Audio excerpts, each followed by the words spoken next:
pertama dari kelompok 9 yang akan menjelaskan mengenai neraca pembayaran. Apa sih itu neraca pembayaran? Neraca pembayaran atau balance of payment adalah catatan yang dilakukan secara sistemik atas keseluruhan transaksi ekonomi yang dilakukan oleh suatu negara dengan negara lain yang berupa perdagangan barang dan jasa, transfer keuangan, dan moneter antara penduduk Indonesia dengan penduduk luar negeri selama satu periode.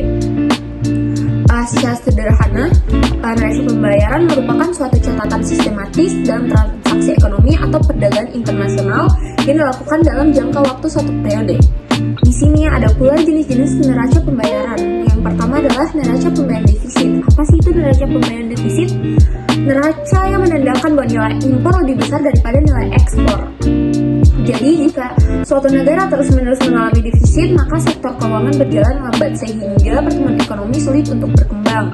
Yang kedua, ada neraca pembayaran surplus, yaitu neraca yang menandakan bahwa transaksi debit atau jumlah yang harus dibayarkan ke luar negeri lebih kecil dari penerimaan dari luar negeri atau transaksi kredit.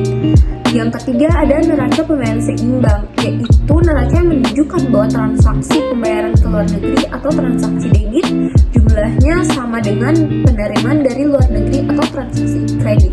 Dan ada juga beberapa fungsi dari neraca pembayaran, yaitu pertama, sebagai bahan pemerintah dalam mengambil keputusan di bidang perdagangan internasional. Yang kedua, sebagai bahan pemerintah dalam membuat keputusan atau kebijakan moneter yang dilaksanakan oleh suatu negara. Yang ketiga, sebagai alat untuk mengukur atau menekan keadaan ekonomi yang berhubungan dengan transaksi internasional dari suatu negara.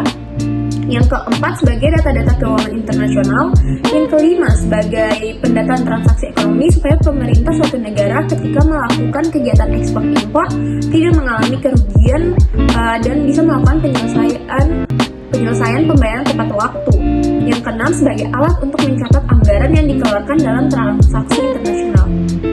Baik, di sini saya akan menjelaskan pembiayaan investasi. Pembiayaan investasi adalah pembiayaan barang modal beserta jasa yang diperlukan untuk investasi usaha atau investasi rehabilitasi, modernisasi, ekspansi atau relokasi tempat usaha atau investasi yang diberikan kepada debitur. Nah, selanjutnya juga ada jenis-jenis investasi. Yang pertama, investasi domestik. Investasi yang dimana investasi domestik meningkatkan pertumbuhan ekonomi dan pendapatan masyarakat, dan juga ada investasi langsung yang meningkatkan nilai tambah ekonomi, dan juga ada investasi portofolio yang dilakukan dalam bentuk saham dan aset keuangan. Dan juga ada faktor-faktor yang mempengaruhi investasi dan pembiayaan. Yang pertama, faktor makroekonomi. Yang kedua, faktor keuangan. Yang ketiga, faktor sentimen pasar. Yang keempat, faktor politik dan regulasi.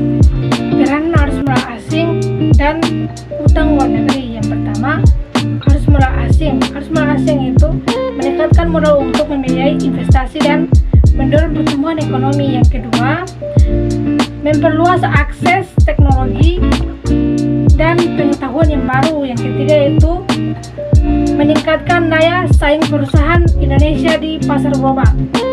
Yang kedua yaitu utang luar negeri. Yang pertama, memenuhi kebutuhan pembiayaan pembangunan nasional. Yang kedua yaitu menjaga stabilitas nilai tukar rupiah. Yang ketiga yaitu meningkatkan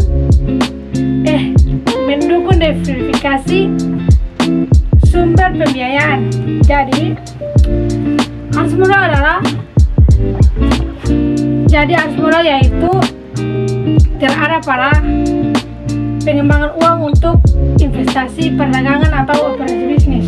Baik, selanjutnya saya akan menjelaskan utang luar negeri. Utang luar negeri atau disingkat ULN adalah kewajiban pemerintah, bank sentral, dan swasta kepada pihak luar negeri yang harus dibayar pada waktu yang disepakati. ULN dapat berupa pinjaman, kredit, obligasi, dan surat berharga lainnya. Adapun jenis-jenis ULN yaitu yang pertama, berdasarkan sumber pemberi pinjaman seperti utang bilateral, multilateral, dan komersial. Jenis yang kedua yaitu berdasarkan jangka waktu seperti jangka waktu pendek, jangka waktu menengah, dan jangka waktu panjang. Jenis yaitu berdasarkan penggunaannya. Seperti hutang proyek, hutang program, dan hutang sektor keuangan. Adapun manfaat ULN yaitu membiayai pembangunan nasional, meningkatkan pertumbuhan ekonomi, serta menjaga stabilitas nilai tukar.